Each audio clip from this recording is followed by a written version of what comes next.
سب سے پہلا حوالہ ہے در مختار مع رد المختار، صفحہ نمبر 585، جلد نمبر 1۔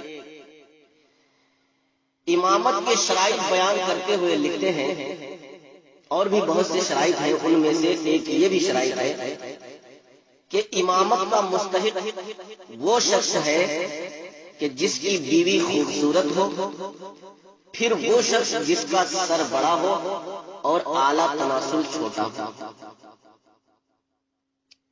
یہ امامت کی جو شرائط فقہ حنفی کی اس معتبر کتاب در مختار کے اندر بیان کی گئی ہے، یہ شرائط انہوں نے کہاں سے حاصل کی؟ کوئی حنفی اس کا جواب دے سکتا ہے کہ یہ جو امامت کے شرائط بیان کیے گئے ہیں کہ امامت کا مستحق وہ شخص ہے جس کی بیوی خوبصورت ہو، امامت سے بیوی کی خوبصورت ہونے کا کیا لینا دینا؟ یعنی جس کو خوبصورت بیوی نہ ملے وہ امامت نہ کرائے، علم اس کے پاس کتنا ہی زیادہ کیوں نہ ہو۔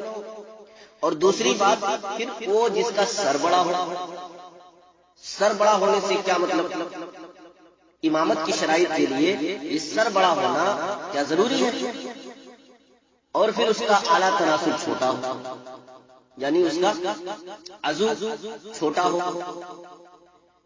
اب مجھے یہ بتائیں آپ لوگ کہ جو لوگ اپنی فقہ کے اندر امامت کی شرائط میں اس طرح کی باتیں لکھتے ہیں، کیا ان کے جتنے امام ہیں جو امامت مسجدوں کے اندر کراتے ہیں، کیا ان کے اندر یہ خوبی پائی جاتی ہے؟